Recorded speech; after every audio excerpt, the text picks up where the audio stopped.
Assalamualaikum warahmatullahi wabarakatuh. Merdeka. Alhamdulillah, alhamdulillahirabbil alamin. Shalatu wassalamu ala asrofil anbiya'i wal mursalin. Sayyidina wa maulana Muhammadin wa ala alihi wa sahbihi ajmain. Amma ba'du, yang saya hormati, yang dimuliakan Syekh Abdul Salam Panji Gumilang, Umi, Ibu, Ketua Yayasan dan semua pengurusnya, Pak Profesor Yohanes, yang saya hormati, saya menikmati betul presentasinya tadi.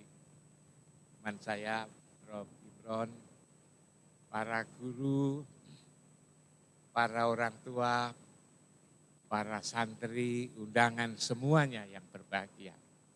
Kita banyak bersyukur kepada Allah. Sholawat dan salam kita persembahkan ke hadapan ikutan kita Muhammad Rasulullah Sallallahu Alaihi Wasallam.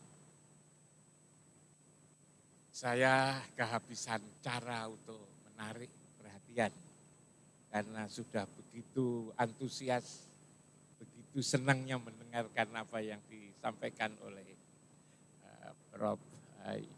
Yohanes tadi. Memang pendidikan kita ini lagi bermasalah sebetulnya.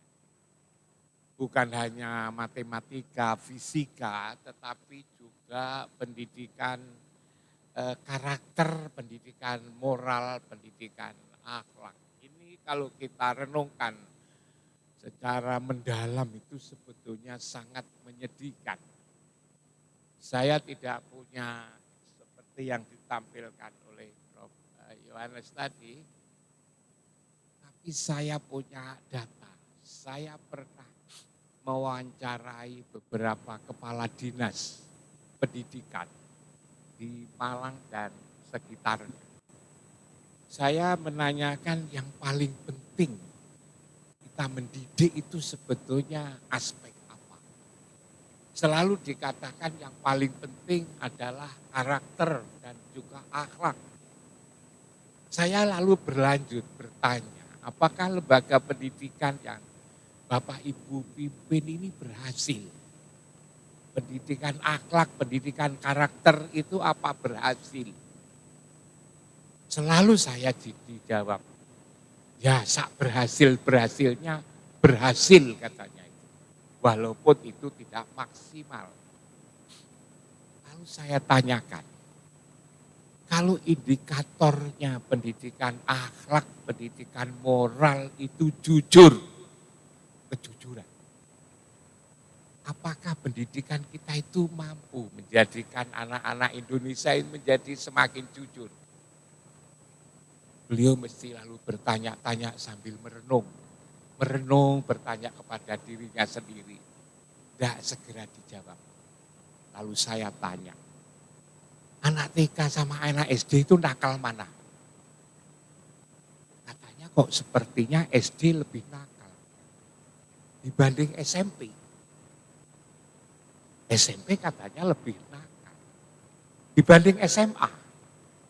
Rasa-rasanya SMA kan malah sulit untuk diatur dibanding S1. Untung saya tidak ngurus S1 katanya. Mungkin kalau diteruskan S2 dan juga S3, bisa jadi S3 yang paling nakal itu. Yang jujur itu coba saya tanya yang jujur. Anak TK sama anak S3 itu jujur mana? Kalau anak TK ditanya, sangumu berapa itu hari ini? Siapa yang 5.000 angkat tangan? Angkat tangan, saya Bu Guru. Yang sangunya 10.000 siapa? Angkat tangan. Saya Pak Guru. Nanti di sakunya itu yang ngomong 5.000 ya 5.000. Yang 10.000 di sakunya ya memang 10.000. Tapi kalau itu S3, S2 disuruh pimpin proyek gitu ya. Kira-kira pada ada foto kan. Jangan-jangan anggaran yang dipotong itu karena pemimpin proyeknya S2 dan S3. Kecuali di Al Zaitun ini, itu yang saya tanyakan tadi kan di Malang, bukan di Al Zaitun. Kalau di Al Zaitun saya pasti. Dulu saya juga tanyakan, kalau itu waktu ada ujian nasional, itu kan begitu ribet.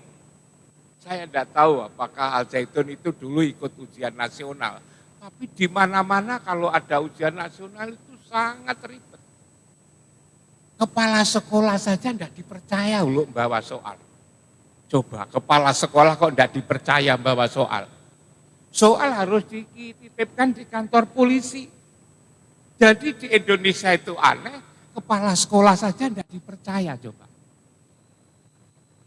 Untuk pelaksanaan ujian nasional itu kursinya kan harus jarang-jarang tempat duduk. Buku-buku, HP tidak boleh dibawa masuk. Lalu pengawasnya tidak hanya satu, tapi 2, 3. Kalau ada anak-anak yang kebelet ke belakang, itu lalu dikawal sampai di kamar kecil itu. Anak kecil itu waktu ujian dikawal, Untuk apa? Agar mereka tidak nyontek. Agar tidak nyontek saja, itu ribetnya seperti itu.